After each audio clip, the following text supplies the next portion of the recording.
December 1 ആവാനായിട്ട് നോക്കിയിരിക്കും star ഇടാനായിട്ട്. ഈ സ്റ്റാർ എന്ന് പറഞ്ഞാൽ അപ്പനോട് എല്ലാ കൊല്ലവും മേടിക്കാൻ പറഞ്ഞാൽ അപ്പൻ എന്ത് ചെയ്താൽ മേടിക്കുവല്ല. അപ്പൻ പറഞ്ഞു ഇത് പോട്ടെ, ഇത് പോയേച്ച് അടുത്ത് മേടിച്ചാൽ മതി എന്ന് പറയും. അങ്ങനെയായിരുന്നു എൻ്റെ അപ്പൻ. അപ്പം ഈ പറഞ്ഞ പോലെ ആ സ്റ്റാർ ഇടാൻ ഒരു ആഘോഷം ഒന്നുമില്ല, ഒരു സ്റ്റാറും ബൾബും ഒക്കെ ഇടുന്നുള്ളൂ. പക്ഷെ എന്നാലും അതിനും ഒരു ആഘോഷമായിരുന്നു. പക്ഷെ ഇതാ ഞാൻ പറയുന്നത്, ഞാൻ എപ്പോഴും നമ്മുടെ ആനീസ് കിച്ചണിൽ പറയാറുണ്ടല്ലേ, ഇച്ചിരി കുഞ്ഞു കുഞ്ഞു മൂമെന്റ്സ് ആന്നേ പോലും നമ്മൾ സന്തോഷമായിട്ടും അതിനെ ഏറ്റവും നമ്മുടെ ഹൃദയത്തിൻ്റെ എന്താ പറയുക ഉള്ളിൽ എപ്പോഴും താലോലിക്കാൻ പറ്റുന്ന ഒരു നല്ല മെമ്മറി ആയി മാറ്റണം. അതാണ് എനിക്ക് എപ്പോഴും ഇഷ്ടം. അല്ലാതെ നമ്മൾ ടെൻഷൻസ് ഉണ്ട് ഇല്ല എന്നൊന്നും ഞാൻ പറയുന്നില്ല.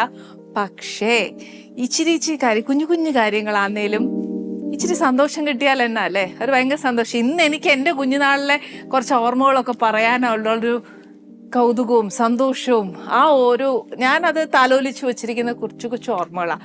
അതൊക്കെ പറയാൻ എനിക്ക് ഇഷ്ടമുണ്ടെങ്കിൽ ഞാൻ അത് ആസ്വദിച്ചുകൊണ്ട്, അതുകൊണ്ട് നമ്മുടെ പിള്ളേർക്കും അതൊന്നും ഒരിക്കലും മിസ്സാവാൻ നമ്മൾ സമ്മതിക്കല്ല. നമുക്ക് പറ്റുന്ന പോലെയൊക്കെ, അല്ലാതെ ഇന്നത് തന്നെ കൊണ്ടുവന്ന് പിള്ളേർക്ക് കൊടുക്കണമെന്നൊന്നും ഞാൻ പറയുകയല്ല. എൻ്റെ അപ്പൻ പേസ്പോർട്ടിനകത്ത് ക്രിസ്മസ് കൂടെ ഉണ്ടാക്കി തന്ന അപ്പനാ അതെ. പക്ഷെ അതിലൊരു ഭയങ്കര സന്തോഷമുണ്ട്.